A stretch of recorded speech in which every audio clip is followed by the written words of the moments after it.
Hey, first of all, I just want to congratulate Boston College. Those guys played a heck of a ball game. It's good to know. It's good to know that we can win a street fight, because that's what that turned into. Really hard-fought victory, and talked to our guys all week long. This team is confident. They're going to be tough and physical, and we're going to have to play well. We did not play great in some spots, especially offensively, but again, if you're going to be a great team, you got to win games like that. They're not always going to be easy, and I cannot give Boston College enough credit. I just thought that they had a great plan, and they were very well prepared, and took advantage of a lot of opportunities. But at the end of the day, we're 6-0, and really proud of our football team. Thought they showed a lot of heart. Thought they showed a lot of resolve and character tonight. And for us, the fun's always in the winning. Bottom line, we're not into style points. It's another double-digit win for us, and but I think we won the second half 21-7, and I'm really proud of our guys. First time we've been down all year in the fourth quarter, so again, just good to see them respond and get the victory. Defensively, just tremendous. I mean, our defense just continues to improve. I cannot say enough good things about the job that our defensive staff and our players are doing. I mean, they just do a great job. We gave up the one big play. Other than that, it was just, they had to really work hard for everything that they got. And I thought the difference was our guys took over in the trenches, especially in the second half. Fifth game in a row that we've held the opponent to 14 points or less. And I don't think that's happened in 24 years. So, again, just continue to improve. 3 of 15 on third down. I don't even know. Our last 3 games, I'm not real sure what the total is for third down, but it's got to be really unbelievable. 12 for 65. 12 for 65. In our last AC, I mean, that's just, I mean, you're going to win a lot of games when you got that type of percentage on third down. They came in here with the nation's leading rusher, 150-something yards a game, and he averaged 2.9 yards per carry. And I think they only had 94 yards rushing total. And that was a huge emphasis for us, is we needed to improve our rush defense, and we did a great job. So again, that goes back to our front seven, 5 sacks, which is huge, and we won some matchups, and we also did a great job from a coverage standpoint to allow some of those guys to get there, and including just the biggest sack of the day, Tony Stewart. Sack, fumble, Vic Beasley scoops it and goes and scores. What a huge momentum changer that was. But 2 turnovers, just tremendous by our guys. And offensively, pretty obvious we missed a lot of opportunities out there today. I mean, you look at the end of the day, you look down and you go, dadgum, we had 500 yards of offense, and our quarterback threw for 334 yards, and ain't nobody happy in the locker room.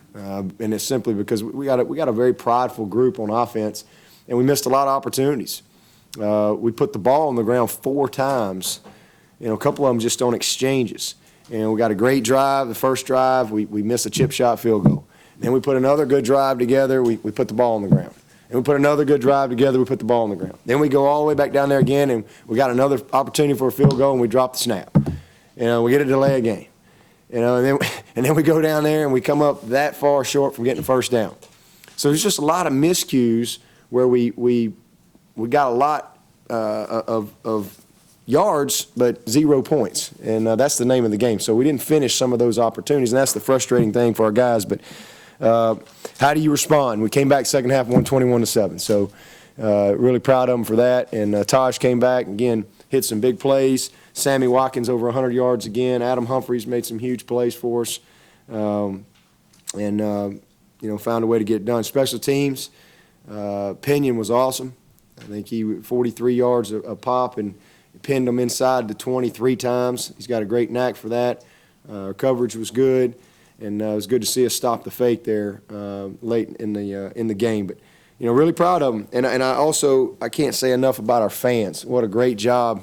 I thought in the third quarter, our defense kind of really sparked us, and, man, our fans just came alive. And, it's just a hard place for people to come and be able to execute cleanly for 4 quarters when you have that type of energy in the stadium going against you.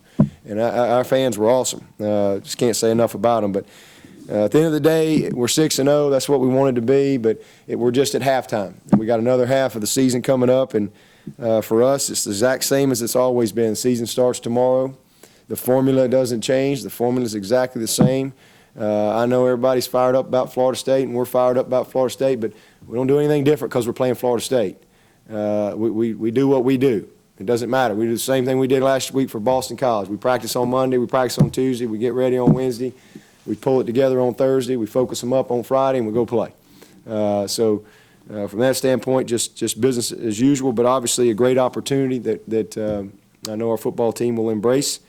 And look forward to getting back with these guys, enjoying this one tonight, flipping the script tomorrow, and getting ready for the Seminoles. Obviously, a great football team that we gotta take on next week. Coach, questions? How nice is it that your defense, which has certainly taken its lumps over the last couple of years, has really stepped up not only this season but this afternoon. A lot of the offensive guys were saying the defense won us this football game. Well, I mean, listen, guys. I mean, my background is defense. I've coached offense my whole life, but my background is having a great defense. But I'm one of these guys. I've always believed that, and my goal has always been to be one of the best offenses and best defenses in the country, and that's what we are. I mean, there's only 6 or 7 teams in the country that are top 16 scoring offense and scoring defense, and we're one of them. And those teams are all undefeated. Big shocker, I think, unless one of them lost today. I don't know. And that's team football. And this is my 5th year, and 3 out of our 5 years, we've been really good on defense. We've been pretty good. I mean, obviously, we had to kind of go through some growing pains last year and the year before. But if you just really look into our roster, you kind of see that we've grown up a little bit. We got the same players that were here 2 years ago. They're just juniors now instead of freshmen and sophomores. So really proud of the guys. And, again, Brent's done a tremendous job. Marion, Dan Brooks, Mike Reed, man, those guys, they coach the game the way you want it to be coached, and bring a high sense of urgency every single day. And our guys their confidence has grown. They're starting to develop that identity, and the leadership on that side of the ball is tremendous, especially in the key areas up front and at linebacker. So it's good to again, when you got guys playing defense like that and they're stingy with points, you can afford to have some lulls along the way, the objects to win the game, and that's what we did. Vic's proven his consistency over the first half of the season. In each of the last 2 games, he's brought a play when the team really needed it in the second half. Is he starting to step into that guy who embraces the clutch play, the spotlight? I think so. In fact, I just talked to him right before that series when we went out there. This is the last thing I said, listen, man, this is your time right now. This is when this is when you take over a game. This is when those guys step up, those playmakers, they step up, they make a key play for their team. And I was just really proud of him to see him go out there and respond. But hey, give Tony credit, man. Tony got that ball on the ground. Vic comes over there and scoops it and scores. So he got to play running back after all. He got to go run for a touchdown. So we killed 2 birds with 1 stone tonight. And but yeah, I mean he is what he is. I mean he brings great effort every week. He practices well. He's really becoming a leader. I made him captain today, and I think he took a lot of pride in that. And I mean he's just a hard guy to deal with for an entire game. But the thing that we have going for us is he's not the only player we got. I mean, you got to deal with Grady, and you got to deal with Reeder keeps showing up out there, and Deshaun and Josh and Corey Crawford's playing great football for us, and Shaq and Barnes. I mean, all those guys are making contributions, and it takes a lot of pressure because I mean we can take Vic. Vic's not in the game. We can take Vic out, and we keep getting production, so he can keep a guy like that fresh in the fourth quarter when you need it. He's got another gear still. This looked like a tough matchup for Vic going against that big old left tackle. Can you reflect on his patience and persistence through the game, maybe when he wasn't? Yeah, well Vic just plays to his strengths. He's obviously going to be outmatched a lot of times just from what's on paper, size-wise. But he plays to his strengths, and that's his length, his speed, and his quickness. And he is strong. Vic is not. He's not some guy that, I mean, he probably benches more than most of those offensive linemen. I mean, that guy is a strong, strong human being. So I've said it many times, he doesn't play 235, probably plays more 265. So he just does a good job of using his strengths to offset some of the deficiencies that he may have going against some of those 300-plus pounders. But I promise you this,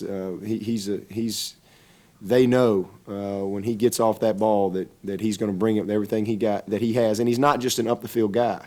You know, he's an up-the-field guy, an up-and-under guy. He's a go-through-you guy. He changes it up, and he's a very smart, instinctive player. And I think as the course of the game goes on, he figures it out. And he'll get you at some point. And he fights through, you know, a lot of times they're chipping him. He's doing a good job of fighting through a lot of those things and drawing some of those double blocks, freeing up some other guys. But he's just a great effort guy that again, uses his strengths to his best of his ability. You went through the struggles that the offense had in the first half. In your experience, is it easier to capture guys' attention during the week of practice after a game where they're not content?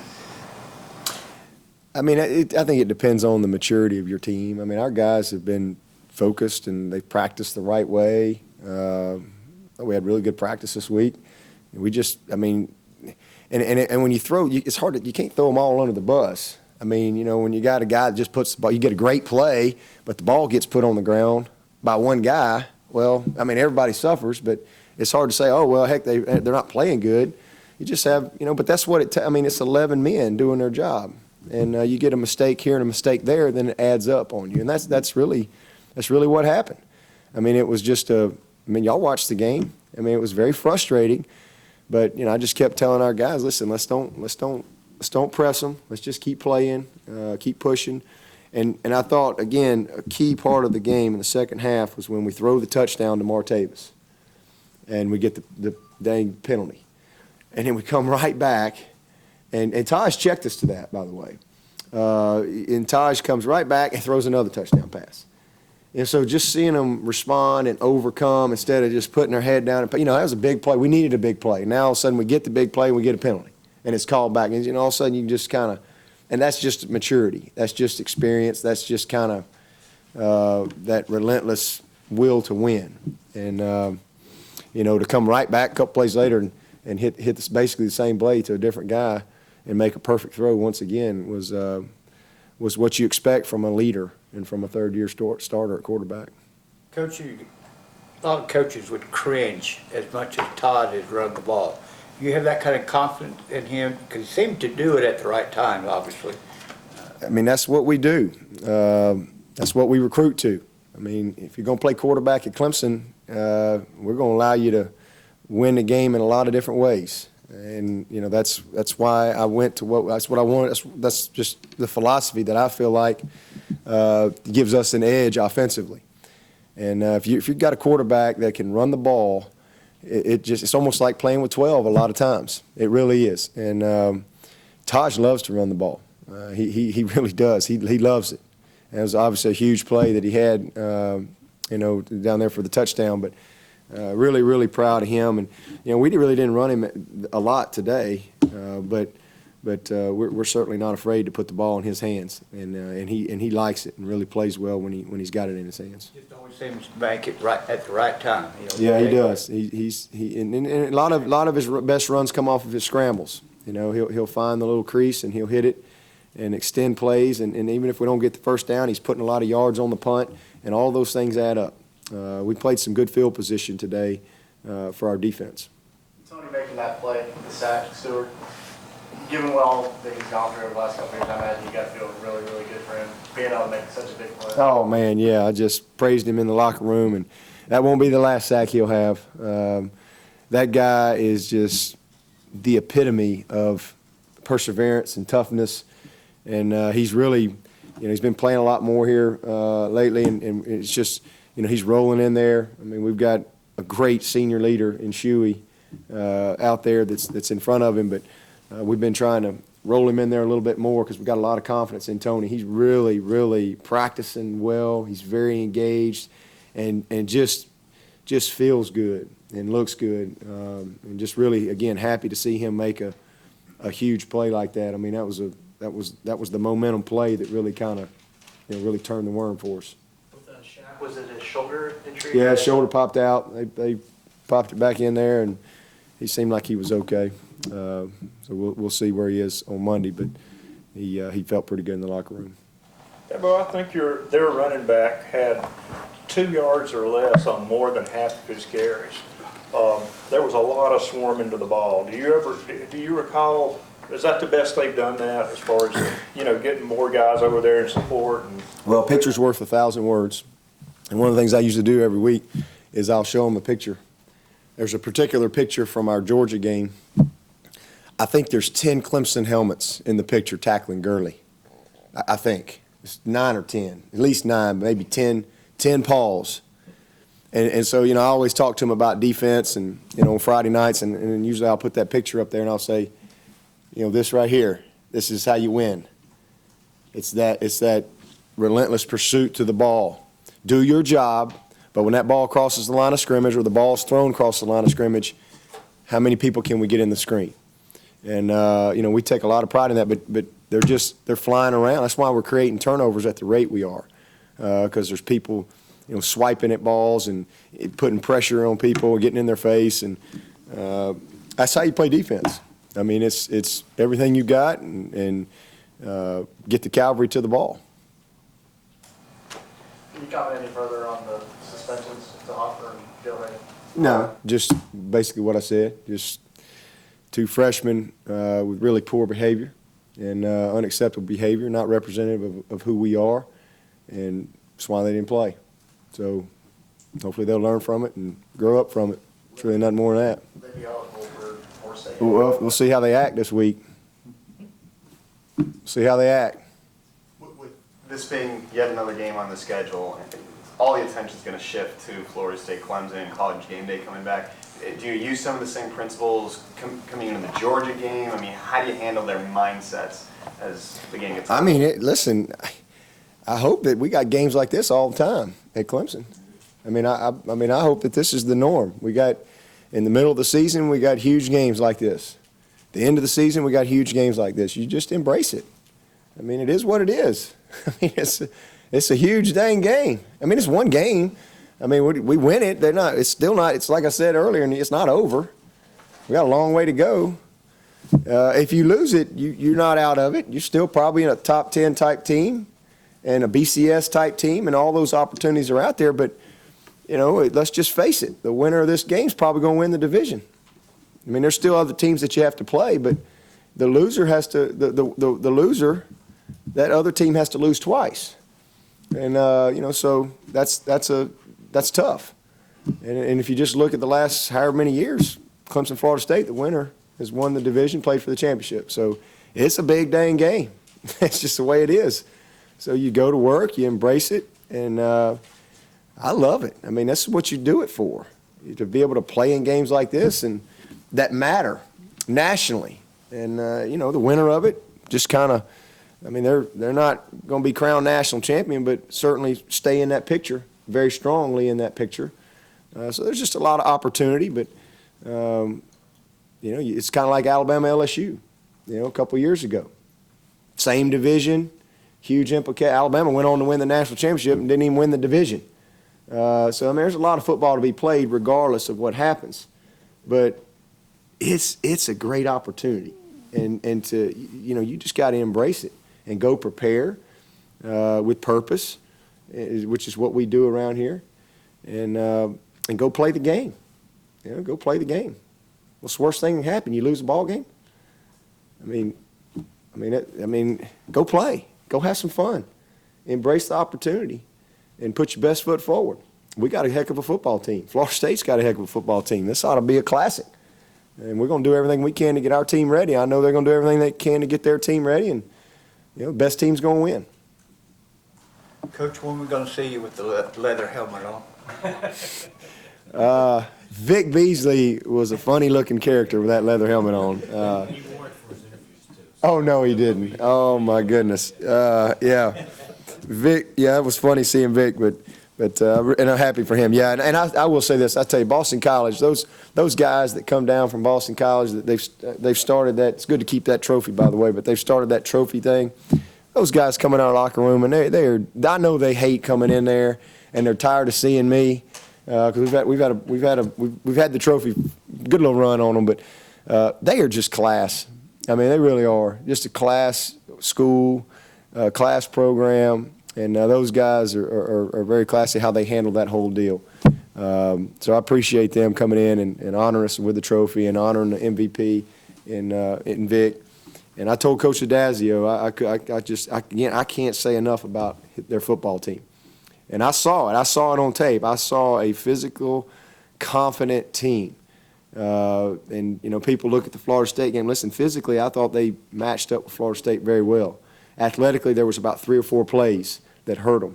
But I knew this was going to be a tough, hard-fought game, and those guys were ready. And just can't say enough good things about their football team. And I wish them best the rest of the way. Anything else? Thanks, guys.